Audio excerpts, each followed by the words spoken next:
नमस्कार, मैं रविश कुमार। शांतिपूर्ण तरीके से विरोध प्रदर्शन करना गैर कानूनी नहीं है और ना ही आतंकी कार्रवाई है। भड़काऊ भाषण और चक्का जाम करना ऐसे अपराध नहीं है कि unlawful activities prevention act UAPA की संगीन धाराएं लगा दी जाएं। दिल्ली हाईकोर्ट के आदेश का यह सार दिल्ली पुलिस के अलावा उन लोगों के सामने आईने की तरह खड़ा है जो सिर्फ इसी बात के लिए अभियान चला रहे थे कि नागरिकता कानून के विरोधी आतंकी साजिश कर रहे थे। दिल्ली दंगों के साजिश करता है। गोदी मीडिया चैनलों के स्क्रीन के आगे बैठकर आपने जिन छात्र छात्राओं के बारे में यह सब कहा या सोचा, आज उन्हीं के मामले में दिल्ली हाई कोर्ट ने जमानत दी है। नताशा नरवाल, दिवांगना कालिता, सफूरा जरगर, गुलफिशा फातिमा, इशरत जहां, खालिद सैफी, आसिफ इकबाल तन्हा, उमर खालिद को दिल्ली दंगों के कई मामलों में आरोपी बनाया गया है, गिरफ्तार भी किया गया है। अगर आप पिछले एक साल की अदालतों की टिप्पणियों और आदेशों को देखेंगे तो पाएंगे कि एक साल से यह बात कही जा रही है कि पुलिस ने कोई ठोस सबूत पेश नहीं किए हैं। सबूत न तब थे और न अब हैं। इसके बाद भी इन्हें जेल में रखने के लिए यूएपीए की धाराएं लगा दी गईं ताकि जमानत आसानी से मिले ही ना। एक साल पहले इसी जून में सफूरा जरगर को जमानत इसलिए मिल गई क्योंकि सफूरा गर्भवती थीं। पूरा एक साल इनका निकल गया सलाखों के पीछे। आज दिल्ली हाई कोर्ट ने नताशा नरवाल, दिवांगना कालिता और आसिफ इकबाल तन्हा को यूएपीए के मामले में जमानत दे दी है। दिल्ली हाई कोर्ट ने कहा है कि भड़काऊ भाषण और चक्का जाम करना आतंकी कार्रवाई नहीं है। क्या यह बात पुलिस नहीं जानती थी? क्या यह बात गोदी मीडिया नहीं जानता था? इन नौजवानों पर जो बीती है उसकी भरपाई कोई नहीं करेगा। हम जानते हैं कि जमानत मिली है, फैसला नहीं आया है, लेकिन अदालत की कई टिप्पणियां इस बात से भरी पड़ी हैं कि इन पर जो आरोप लगाए गए हैं उनके ठोस साक्ष्य नहीं हैं। जिन धाराओं में गिरफ्तार किया गया है उसके स्पष्ट आरोप भी नहीं है चार्जशीट में। इतनी यातना झेलने के बाद कोई इस तरह मुस्कुराते हुए हवा में हाथ लहरा सकती है, यह बात सभी को समझ नहीं आएगी। उन्हें तो बिल्कुल नहीं, जो ना पहले शर्मिंदा हुए और ना अदालत के फैसले के बाद शर्मिंदा होंगे। यह तस्वीर उस वक्त की है जब नताशा नरवाल अपने पिता महावीर नरवाल के अंतिम संस्कार के बाद तिहाड़ लौटी थीं। तिहाड़ के बाहर नताशा नरवाल की यह मुस्कुराती हुई तस्वीर उस दिन के लिए है जब वो आपके सामने होंगी और आपकी नजर नीची होगी। दिल्ली हाईकोर्ट की टिप्पणी सामान्य नहीं है कि नताशा पर लगाए गए आरोप आतंकी कार्रवाई की पुष्टि नहीं करते हैं। विरोध प्रदर्शन कर सामान्य नागरिक धर्म निभाने वाली नताशा जैसी लड़की को आतंकवादी बनाने की नाकाम कोशिश हुई। आज के इस दिन को देखने के लिए नताशा के पिता महावीर नरवाल इस दुनिया में नहीं हैं, जिन्हें अपनी बेटी की बेगुनाही और इंसाफ के सिस्टम पर यकीन था। इसी मई में उनका निधन हो गया। कोविड ने जब उन्हें जकड़ा तो बेटी को उनसे मिलने की जमानत नहीं मिली। उनके निधन के बाद नताशा को जमानत मिली ताकि वह अंतिम संस्कार में शामिल हो सके। नताशा ने ही पिता का अंतिम संस्कार किया। 32 साल की नताशा जानती होगी कि राज्य ऐसी यातनाएं न जाने कितने निर्दोष नागरिकों को देता रहा है। वह भी उन्हीं असंख्य लोगों में से एक है। इस देश में आम नागरिकों को फर्जी मुकदमों में फंसाना जितना आम है उतना दुनिया में शायद ही किसी देश में हो। फर्जी मुकदमों में लोग 20-20 साल तक जेल में रहने के बाद बरी हुए हैं। तिहाड़ के बाहर उसकी मुस्कुराती हुई तस्वीर दरअसल आपके लिए है कि इसी आसानी से किसी को भी आतंकी बना दिया जा सकता है, जेल में बंद किया जा सकता है। इस पर हंसने के सिवा कोई और क्या भी कर सकता है। नताशा नरवाल को एफआईआर नंबर 48, एफआईआर नंबर 50 में जमानत मिल चुकी थी। आज एफआईआर नंबर 59 में जमानत मिली है। इसी एफआईआर में यूएपीए की धाराएं लगाई गई हैं। आतंक के मामले में इसकी धाराएं लगाई जाती हैं ताकि जमानत मुश्किल से मिले। नताशा नरवाल, दिवांगना कालिता और आसिफ इकबाल तन्हा को जमानत देते हुए दिल्ली हाई कोर्ट ने कहा है कि हमें यह कहना पड़ रहा है कि ऐसा लगता है कि असहमति को कुचलने की बेचैनी में राज्य की सोच में प्रदर्शन करने के संवैधानिक अधिकार और आतंकवादी गतिविधियों के बीच अंतर की रेखाएं धुंधली हो गई हैं। अगर इस तरह की सोच को और बढ़ावा मिला तो वह हमारे लोकतंत्र के लिए एक उदास दिन होगा। कोर्ट ने कहा कि शांतिपूर्ण प्रदर्शन एक संवैधानिक अधिकार है, गैर कानूनी नहीं है। अगर उनके द्वारा किए गए कृत्य और उसके सबूत प्रत्यक्ष रूप से यूएपीए की धाराओं के तहत इल्जाम नहीं है तो शांतिपूर्ण प्रदर्शन को यूएपीए के तहत आतंकवादी गतिविधि करार नहीं दे सकते।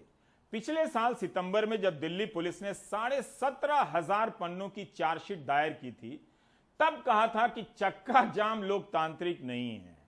चार्जशीट में लिखते हुए उस अफसर ने खुद को शाबाशी तो दी होगी या इतिहास का डर लगा होगा थोड़ा सा कि आने वाले वक्त में जब इस चार्जशीट पर किताबें लिखी जाएंगी तो उसका नाम किस तरह से दर्ज होगा। दरअसल उसने इतना नहीं सोचा होगा। आखिर दिल्ली पुलिस ठोस सबूत क्यों नहीं पेश कर पाई। दिल्ली हाईकोर्ट ने कहा कि नताशा के ऊपर भड़काऊ भाषण देने, चक्का जाम की प्लानिंग करने, महिलाओं को प्रदर्शन करने के लिए उकसाने जैसे आरोप लगाए गए, लेकिन अदालत को कोई ठोस प्रमाण नहीं मिला जिससे पता चले कि याचिकाकर्ता ने हिंसा भड़काने की कोशिश की। आतंकी कार्रवाई की तो बात ही छोड़ दीजिए। तो यही मतलब हुआ ना कि कागज कलम का इस्तेमाल कर नताशा नरवाल को आतंक विरोधी कानून की धाराओं में जेल में बंद कर दिया गया। शांतिपूर्ण विरोध प्रदर्शन का हक गैर कानूनी नहीं है और आतंकी कार्रवाई नहीं है। भड़काऊ भाषण और चक्का जाम यूएपीए में आने वाले अपराध नहीं है। कॉलेज छात्रों के प्रदर्शन से हमारे राष्ट्र की बुनियाद कांपने नहीं लग सकती। यूएपीए आम अपराधों के लिए नहीं है। दिल्ली हाईकोर्ट ने ये सारी बातें दिल्ली दंगों के आरोप में गिरफ्तार किए गए 3 छात्रों को बेल देते हुए कही। इसी के साथ साल भर से जेल में बंद 24 साल के छात्र आसिफ इकबाल, 32 साल की जेएनयू छात्रा नताशा नरवाल और 31 साल की देवांगना कलिता को यूएपीए में बेल मिल गई। ये बहुत ही महत्वपूर्ण जजमेंट है। तो दिल्ली हाईकोर्ट ने यही बोला है कि सिर्फ यूएपीए की धारा लगा देने से कुछ नहीं होता। हमको देखना होगा कि क्या कोई ऐसा टेररिस्ट एक्ट एलिज है। सिर्फ प्रोटेस्ट करना, भड़काऊ भाषण भी देना या चक्का जाम भी करना, इनको टेररिस्ट एक्ट नहीं कहा जा सकता। दिल्ली पुलिस का आरोप है कि आसिफ इकबाल, देवांगना कलिता, नताशा नरवाल ने अपने साथियों के साथ मिलकर पूरा दंगा गढ़ा। धार्मिक उन्माद फैलाने के लिए भड़काऊ भाषण दिए गए। सुनियोजित ढंग से दिल्ली में सड़कें बंद कराई, जिससे धार्मिक दंगे भड़के और 50 से ज्यादा लोगों की मौत हुई। पिछले दिनों नताशा नरवाल के जेल में रहते ही उसके पिता की कोरोना से मौत भी हो गई थी। दिल्ली हाईकोर्ट के इस फैसले का असर यूएपीए केस में बंद दूसरे आरोपियों की बेल पर भी पड़ेगा, जिसमें से उमर खालिद, मिरान हैदर, खालिद सैफी जैसे लोग हैं। दिल्ली हाईकोर्ट के इस आदेश ने एक बात तो साफ कर दी है कि जो प्रदर्शन करने का अधिकार है उसके तहत अगर प्रदर्शन किया जाता है, सड़कें जाम की जाती हैं या फिर उत्तेजक भाषण भी दिए जाते हैं, तो इसका मतलब ये नहीं है कि प्रदर्शन करने वाले या उत्तेजक भाषण देने वाले आतंकवादी हो जाते हैं या फिर आतंकवादी गतिविधि में संलिप्त हो जाते हैं। और हम सबको याद होगा कि दिल्ली पुलिस ने जब चार्जशीट फाइल की थी यूएपीए में, तो उन्होंने कहा था कि ये चक्का जाम करना अलोकतांत्रिक है। सहयोगी मनु नायर के साथ दिल्ली में सौरभ शुक्ला, एनडीटीवी इंडिया। उम्मीद है आप नागरिक जस्टिस सिद्धार्थ मृदुल और जस्टिस अनूप जे भंभानी का यह जजमेंट पढ़ेंगे तो इस बात के लिए शर्मिंदा होंगे कि एक कानून के खिलाफ प्रदर्शन करने के जायज संवैधानिक अधिकारों के लिए किसी नागरिक को इतनी सख्त सजा मिली। इन छात्र छात्राओं को आतंकी साबित करने का प्रयास हुआ। नताशा के पिता महावीर नरवाल के एक एक पल की कल्पना कीजिए जब उनकी बेटी जेल में है और उनकी सांसें उखड़ रही होंगी। जेल कोई इतने खौफ की चीज़ नहीं है। क्या खौफ है जेल का, रह लेंगे। जैसे she is looking after a library, jail library not this days. So हमने कहा कि हम किताबें भेजेंगे तुम्हारे लिए गिफ्ट करेंगे तुम्हारी किताब को। उर्दू सीख के आएगी, हमने बुक्स तैयार कर ली हैं उसके लिए उर्दू की। उसको चैंपियन तो ना कहें सफरिंग का, लेकिन साथी तो जरूर है। And that's why I am really proud of. Mahavir Narwal को याद किए बगैर नताशा नरवाल की कोई कहानी पूरी नहीं हो सकती, न जेल की न बेल की। कारवाए मोहब्बत ने उन पर यह डॉक्यूमेंट्री न बनाई होती तो आपके सामने ऐसा अद्भुत पिता होता ही नहीं, उनकी कहानी भी गायब कर दी जाती।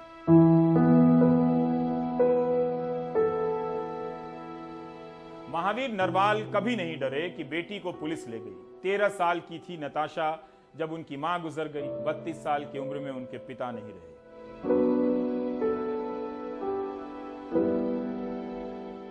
अपनी बेटी के साथ किस तरह कोई खड़ा हो सकता है, यह उन पिताओं के लिए आश्चर्यजनक है जो नताशा की कहानी देखकर अपनी बेटियों को रोकने की प्लानिंग कर रहे होंगे कि तुम्हें ज्यादा बोलने की जरूरत नहीं है। उन्हें खुद से पहले यह पूछना चाहिए कि क्या उन्हें ऐसा सिस्टम चाहिए।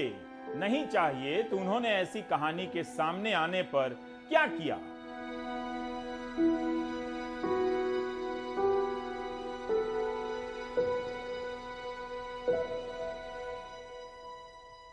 नताशा और देवांगना की गिरफ्तारी के वक्त कैसी कैसी खबरें चलाई गईं कि ताहिर के दंगा ब्रिगेड से पिंजड़ा तोड़ का कनेक्शन है। पिंजड़ा तोड़ और दिल्ली दंगों की फंडिंग का सोर्स एक ही है। पिंजड़ा तोड़ की ही सदस्य हैं देवांगना और नताशा। इस तरह की खबरें चलाई गईं और अब कोई सबूत नहीं है पेश करने के लिए। दिल्ली हाई कोर्ट ने कहा है कि हमने स्पेशल कोर्ट के तर्कों से गुजरते हुए खास नजरिया देखा। याचिकाकर्ता पिंजड़ा तोड़, Delhi protest support group, warriors और औरतों का इनकलाब जैसे कई समूहों और व्हाट्सएप ग्रुप की सदस्य थी और एक बड़ी साजिश का हिस्सा थी और साजिशकर्ताओं से संपर्क में थी और इस वजह से उन्हें दोषी पाया गया। लेकिन कोर्ट ने आगे कहा है कि किसी इंडिपेंडेंट अथॉरिटी का ऐसे निष्कर्ष पर पहुंचने का कोर्ट के खुद के निष्कर्ष पर कोई असर नहीं होना चाहिए। फिर चाहे ऐसे रिव्यू के तहत यूएपीए की कार्रवाई करने की अनुमति को केंद्र सरकार ने ही क्यों ना दी हो। कोर्ट के अपने कानूनी आकलन में ऐसी किसी अथॉरिटी के रिव्यू और संतुष्टि का असर नहीं पड़ना चाहिए और खास तौर पर जब वो यूएपीए जैसे गंभीर मामले में आकलन कर रहा हो, क्योंकि इसके तहत इल्जाम बहुत संगीन होते हैं और सजा बहुत कठोर। अगर मान लो मेरी बेटी को बहुत लंबे टाइम जेल में रहना पड़ा और एक वक्त आएगा मेरे को देख ही ना पाए, ग्रोइंग एज मैं ना देख पाऊँ, इस तरह के थॉट कई बार आते हैं। उसको नहीं आएंगे, उसको आने भी नहीं चाहिए, लेकिन ऐसा तो है नहीं ना कि कोई खुशी का माहौल तो है नहीं। हम तो अपना गम दबा लेते हैं कुछ कुछ बोल के इसलिए तो जो आकाश है उसके कमरे को टाइडी रखता है।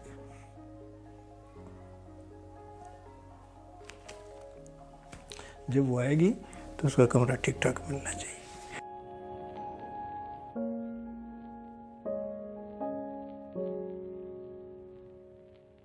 नताशा अब जिस घर में जाएंगी कमरा तो ठीक ठाक मिलेगा, लेकिन पिता महावीर नरवाल वहां नहीं होंगे। मैं दरअसल नताशा के बारे में बिल्कुल नहीं सोच रहा।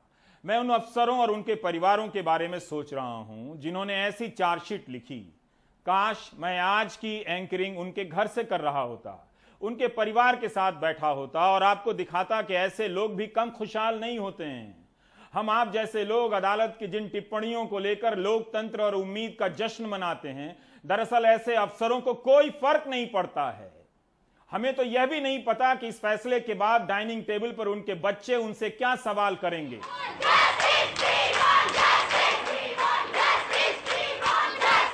दिल्ली हाईकोर्ट ने कहा है कि जिन संगठनों को खतरनाक रूप में पेश किया गया है, उनमें अदालत को ऐसा नहीं लगा कि ये सब यूएपीए की धाराएं 15, 16, 17 के तहत अपराध बनते हैं। मतलब यूएपीए के तहत आतंकवाद के दोष लगाने का कोई आधार नहीं बनता, ना ही कोई ठोस इल्जाम लगाया गया है।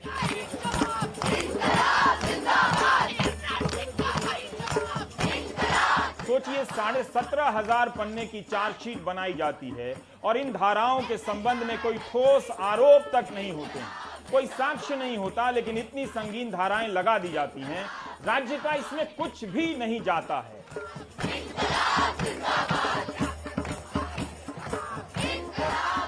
पुलिस का कुछ नहीं जाता है, गोदी मीडिया का कुछ नहीं जाता है।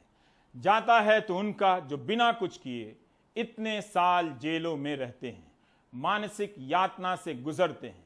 रोहतक की नताशा नरवाल जेएनयू से पीएचडी कर रही हैं और असम से 31 साल की देवांगना जेएनयू से ही एमफिल कर रही हैं। दोनों ही पिंजड़ा तोड़ की सदस्य हैं। नताशा और देवांगना को 22 फरवरी 2020 के रोज गिरफ्तार किया गया। एफआईआर नंबर 48 में इन पर नागरिकता संशोधन कानून के विरोध में नारे लगाने के आरोप हैं। तब उसमें कहीं नहीं लिखा था कि किसी ने हिंसा की बात की है। बस इन पर पुलिस के अफसर पर हमला करने की धारा लगाई गई थी। इस मामले में नताशा को जमानत मिल गई। कोर्ट ने कहा कि उन पर यह मामला बनता ही नहीं है, लेकिन उसके बाद भी नताशा नरवाल तुरंत गिरफ्तार कर ली गई। तब नताशा पर पहले से और भी गंभीर आरोप लगा दिए गए। हत्या के प्रयास के इस एफआईआर का नंबर है 50। इसमें नरवाल या कालिता या किसी के नाम नहीं है। उसके बाद नरवाल पर भी यूएपीए लगा दिया जाता है। आरोप लगता है कि दिल्ली में दंगों के पीछे साजिश रच रही थी। इन दोनों के नाम भी एफआईआर नंबर 5959 में जोड़ दिए जाते हैं और गिरफ्तार कर लिया जाता है। इसके अलावा गुलफिशा फातिमा जो एमबीए की छात्रा हैं, उन्हें भी राजद्रोह के आरोप में गिरफ्तार किया जाता है। इशरत जहां को भी। रवीश, आज का दिन सिविल लिबर्टीज के लिए बहुत बड़ा दिन है। दिल्ली हाई कोर्ट के 3 जजमेंट दिल्ली दंगों के बारे में आए हैं। तीनों केसेस में बेल दी गई है। आपको मालूम है, मैं आपके शो पे बताता रहा हूं कि मैं संविधान पढ़ाता हूं और क्रिमिनल लॉ पढ़ाता हूं। दोनों चीजों के लिए बहुत बड़ा दिन है।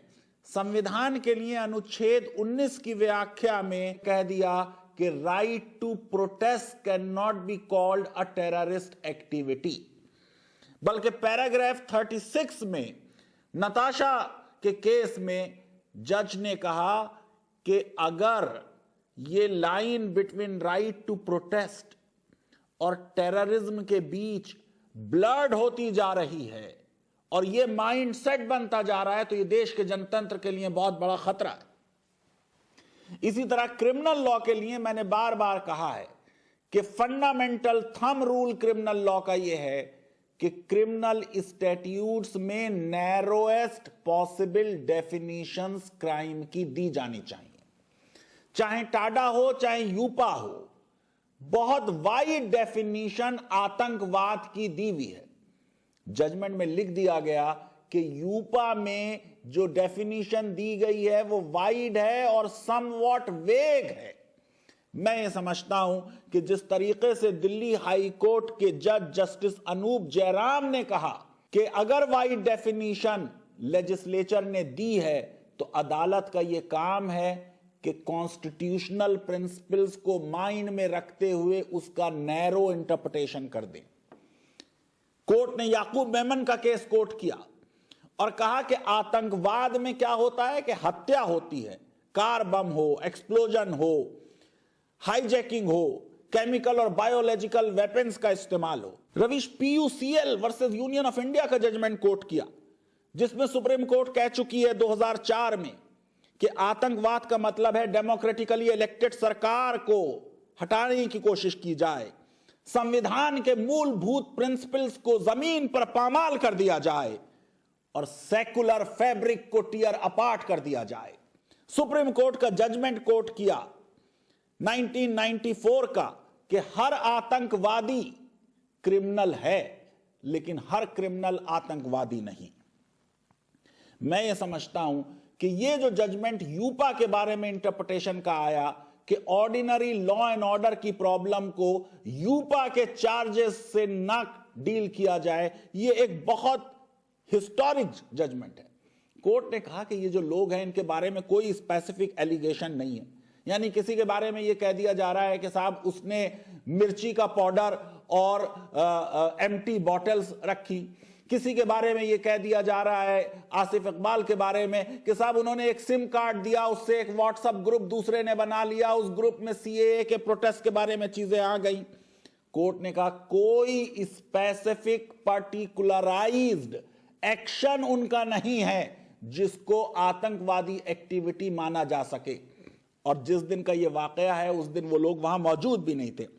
मैं ये समझता हूं कि आज के जजमेंट के बाद अब दिल्ली पुलिस रियलाइज करेगी कि जो लॉ का मिसयूज किया है वो नहीं करना चाहिए, और दिल्ली दंगों के जो रियल कल्प्रिट्स हैं उनको प्रोसिक्यूट करने की कार्रवाई की जाएगी। तो क्या इन्हें लंबे समय तक जेल में रखने के लिए यूएपीए की धाराएं लगाई गई, जमानत ना मिले इसके लिए इतनी मेहनत की गई, लेकिन इस दौरान पुलिस ने ही कौन से मजबूत साक्ष्य जुटा लिए।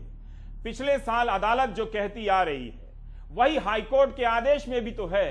पिछले साल सितंबर में एफआईआर नंबर 50 यानी जाफराबाद मामले में दिल्ली हाईकोर्ट ने देवांगना कालिता को बेल देते हुए कहा था कि जांच एजेंसियां ऐसा कोई भी साक्ष्य नहीं दे पाई हैं जिससे यह साबित होता हो कि देवांगना के किसी भाषण ने एक समुदाय की महिलाओं को भड़काया हो या फिर उनके भाषण से हिंसा भड़की हो जिससे जान माल का नुकसान हुआ हो।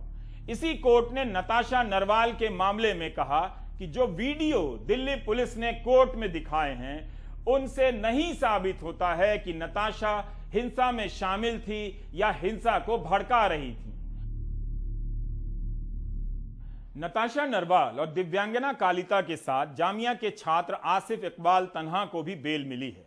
24 साल के आसिफ इकबाल तन्हा झारखंड के हजारीबाग से हैं, गरीब परिवार से आते हैं और दिल्ली में अपनी पढ़ाई का खर्चा खुद उठाते हैं। जामिया मिलिया इस्लामिया में फारसी भाषा की पढ़ाई कर रहे हैं। दिल्ली दंगों के मामले में आरोपी बना दिए गए, 1 साल से जेल में हैं। कोर्ट ने आसिफ को जमानत देते हुए कहा कि चार्जशीट में जिन बातों का हवाला दिया गया है उसमें ऐसा कुछ नहीं जिससे लगे कि आसिफ साजिशकर्ताओं का नेतृत्व कर रहा था। इस आदेश को पढ़कर आपको गर्व हो सकता है, लेकिन अफसोस भी होता है और शर्म भी आती है कि एक आंदोलन को कुचलने के लिए तमाम मर्यादाओं को कुचलकर इन्हें किस तरह से आरोपी बनाया गया और जेल में डाल दिया गया। दिल्ली पुलिस ना वीडियो पेश कर पाई और ना ऐसे सबूत पेश कर पाई जिससे लगे कि उसके आरोपों में दम है। फिर भी दिल्ली पुलिस को चिंता इस बात की थी कि उमर खालिद और खालिद सैफी को हथकड़ियों में बांधकर पेशी के लिए लाया जाए। इसी अप्रैल के महीने में पुलिस ने अपनी याचिका में कहा कि उमर खालिद के हाथ कैसे बांधे जाएं, पीछे से हथकड़ी लगाने की बात कही गई। तब एडिशनल जज विनोद यादव ने कहा कि पुलिस अपना पक्ष और स्पष्ट करे। 6 जून को जज विनोद यादव ने कहा कि दिल्ली पुलिस की याचिका में कोई दम नहीं है, मेरिट नहीं है। उमर खालिद और खालिद सैफी कोई गैंगस्टर नहीं है और ना ही अपराध का पुराना रिकॉर्ड है। दिल्ली पुलिस और जेल की याचिका बिना सोचे समझे दी गई है। यह प्रसंग इसलिए बता रहा हूं ताकि आप समझ सके कि इस केस में क्या हो रहा है और क्या किया जा रहा है। अब आप एक काम कीजिए, YouTube में जाइए, पिछले साल इनकी गिरफ्तारी के वक्त न्यूज चैनलों का कवरेज देखिए। इनके लिए बिल्कुल मत देखिए, अपने लिए देखिए और पूछिए खुद से कि क्या आप ऐसा भारत चाहते हैं जो आप में से किसी को इसी तरह उठाकर आतंकी बनाकर पेश कर दे और सैकड़ों चैनलों के एंकरों को लगाकर साबित कर दे। आप उनके कार्यक्रमों के सवाल और बातों को सुनिए, फिर से दहशत हो जाएगी कि ऐसा भी हो सकता है, ऐसा ही होता है यहां, और क्या होता है। अब आपको एक और खबर दिखाता हूं। हरियाणा के नूह में 21 साल की जुनैद की मौत के मामले में फरीदाबाद पुलिस के 7 पुलिसकर्मियों पर हत्या का मामला दर्ज हुआ है। आरोप है कि जुनैद को ठगी के मामले में पुलिस पूछताछ के लिए ले गई, उसे 3rd डिग्री टॉर्चर दिया गया जिससे उसकी मौत हो गई। ये तस्वीरें नूह के पुन्हाना की हैं, जहां 21 साल के जुनैद की मौत के बाद लोगों का गुस्सा पुलिस पर फूटा। उन्होंने पथराव भी किया और गाड़ियों में तोड़फोड़ करते हुए आग लगा दी। जुनैद नूह के इसी जमालगढ़ गांव का रहने वाला था। आरोप है कि जुनैद को फरीदाबाद पुलिस ठगी के एक मामले में पूछताछ के लिए ले गई, वहां उसे इतना पीटा गया कि उसकी मौत हो गई। तो जुनैद जब वहां से लौट के आया था तो क्या उसके निशान थे चोट के? वो ऐसा हो रहा, काफी निशान, बीपी हाई लो, खूब निशान हुआ के खूब पेट में कुछ न पचा हुआ के अपने चलो जा न हलो जा, उठा ले बैठा। उसने क्या बताया था आपको, क्या बताया था उसने? नहीं बताया कि मैं मारो न। अच्छा। मैं ऐसे मारो रोवे कुछ बताओ ना। पुलिस वालों ने मारा? पुलिस वालों ने मारो। अच्छा। हाँ ऐसे बताया भाई। पेशे से पेंटर जुनैद 6 भाई बहनों में सबसे छोटा था। आरोप है कि फरीदाबाद पुलिस ने जुनैद को 31 मई को उसके साथियों के साथ गांव के पास से पकड़ा। 1 जून को ठगी के मामले में भूमिका न होने के चलते जुनैद को छोड़ दिया गया, लेकिन इसके बाद जुनैद की तबीयत बिगड़ती गई। इसी बीच ठगी के उसी मामले में फरीदाबाद पुलिस ने जुनैद के दोनों भाइयों को गिरफ्तार कर लिया। फिर 11 जून को जुनैद की मौत हो गई। अब जुनैद के गांव से हिंसा को लेकर गिरफ्तारियां हो रही हैं, इसलिए गांव में सन्नाटा है। इतना भय का माहौल है जी कि गांव आधा से भी ज़्यादा भगा हुआ है। और मतलब बच्चे बीवी सारी भैंस काट को सबको ढोर जंगलों को ले गए यहाँ से गांव वाले। अब ये माहौल है कि रात को और दिन को पुलिस का इतना डर है कि गांव वाले तो बाहर जाके सो जाते हैं और रात में चोर आते हैं, मनचाह जो चोरी कर ले जाते हैं। वहीं नूह पुलिस ने फरीदाबाद के साइबर थाने के 7 पुलिस कर्मियों के खिलाफ हत्या का केस दर्ज कर लिया है। पुलिस के मुताबिक जुनैद की पोस्टमार्टम रिपोर्ट आ गई है। उसके शरीर पर चोट के निशान नहीं मिले हैं। 302, 342, 34 IPC के तहत दर्ज किया गया है, जिसके अंदर मुद्दई खतीजा है, जमालगढ़ की रहने वाली लेडी, और मृतक जुनैद है। 7 अपने पुलिस मुलाजिम हैं जिनके खिलाफ मुकदमा दर्ज किया गया है, जिस संबंध में इन्वेस्टिगेशन जारी है और पता लगाया जा रहा है कि सच झूठ क्या है। जो सच्चाई के आधार पर जैसा होगा वैसी कार्रवाई की जाएगी। फरीदाबाद पुलिस का कहना है कि जुनैद के परिवार के आरोप गलत हैं। जुनैद को किडनी से जुड़ी बीमारी थी, जिसके चलते उसकी मौत हो गई, जबकि परिवार कह रहा है जुनैद बिल्कुल स्वस्थ था। जुनैद की मौत के मामले में पुलिस ने हत्या का केस तो दर्ज कर लिया है, लेकिन अभी तक कोई भी पुलिसकर्मी गिरफ्तार नहीं हुआ है। वहीं पुलिस लगातार गांव में दबिश दे रही है, जिसके चलते गांव में दहशत का माहौल है। यहां तक कि अधिकतर गांव वाले गांव छोड़कर चले गए हैं। नूह के जमालगढ़ गांव से कैमरामैन शशिकांत के साथ मैं Mukesh Singh, NDTV India. America की पुलिस ने नस्लभेदी टिप्पणी करते हुए जॉर्ज फ्लॉयड की हत्या कर दी तो वहां आंदोलन खड़ा हो गया, वहां का समाज हिल गया, बहस शुरू हो गई। लेकिन भारत एक शांति प्रिय देश है। यहां शांतिपूर्ण आंदोलन करने पर लड़कियों को आतंकी बताकर जेल में डाल दिया जाता है। ब्रेक लेना ठीक रहेगा। यह जानकर आप क्या करेंगे कि मध्यम वर्ग सरक कर निम्न मध्यम वर्ग में आ गया और निम्न मध्यम वर्ग सरक कर गरीबी रेखा के नीचे से चला गया। जो कहीं नहीं गया वही तो टीवी देख रहा है। ब्रेक ले लेते हैं।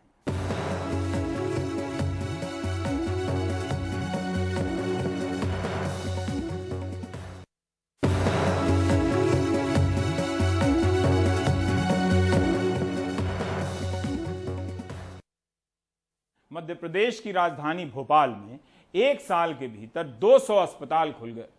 सरकार को पहले से चल रहे सरकारी अस्पतालों के लिए 5000 डॉक्टर नहीं मिल रहे हैं। अनुराग द्वारी ने सोचा कि 200 अस्पताल कैसे खुल गए, इनके लिए डॉक्टर नर्स कहां से आए होंगे। बस इसी एक सवाल से शुरू हुई रिपोर्ट जहां पहुंची है वहां आपको ले जाना चाहता हूं। एक ही डॉक्टर 8 से 10 अस्पतालों में रेजिडेंट डॉक्टर के नाम से रजिस्टर्ड है। मल्टी स्पेशलिटी अस्पताल का लाइसेंस है, लेकिन एक अस्पताल में एक डॉक्टर तक नहीं है। ये भोपाल के ऐशबाग इलाके में बना भारती मल्टी केयर अस्पताल है। अप्रैल 2021 में रजिस्ट्रेशन हुआ। यहाँ general surgery, internal medicine, gynaecology जैसी कई सेवाएं हैं, कम से कम कागजों पर।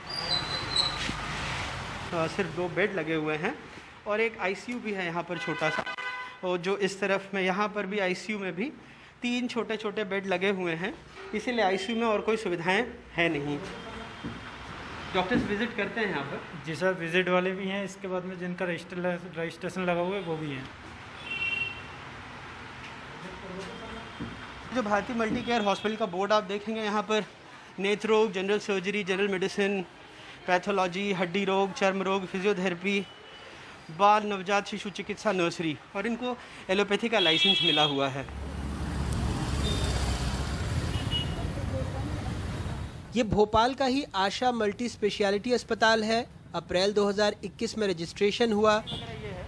दस्तावेजों के मुताबिक यहाँ gastro, general surgery, gynaecology, orthopaedic, endocrinology जैसी कई सेवाएं हैं। यहाँ भी कम से कम कागजों पर ही। ICU है, बस सिलेंडर ऐसे ही रखा हुआ है और तो कुछ है ही नहीं। ICU का बोर्ड लगा, सिलेंडर है। ये रेट चार्जेस हैं यहाँ पर।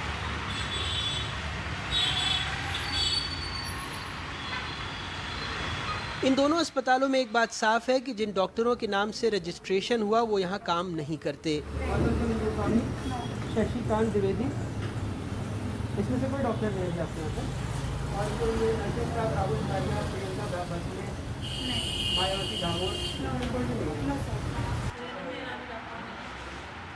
भोपाल के भारती मल्टी केयर में resident doctor Hariom Verma 104 kilometre दूर शुगन देवी अस्पताल में भी रेसिडेंट डॉक्टर हैं। जो शाजापुर जिले के शुजालपुर में आता है।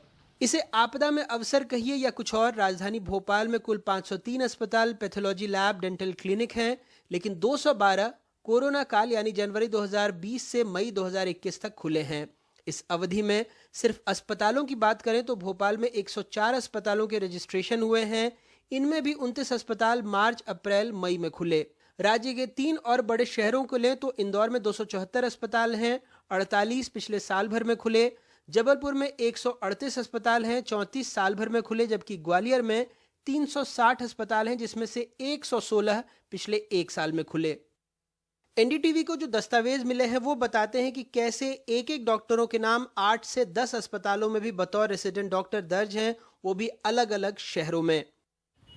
इन अस्पतालों के उदाहरण से आप समझ गए होंगे कि इनके रजिस्ट्रेशन सर्टिफिकेशन जारी करते वक्त न तो सुविधा जांची गई, न डॉक्टरों के नाम।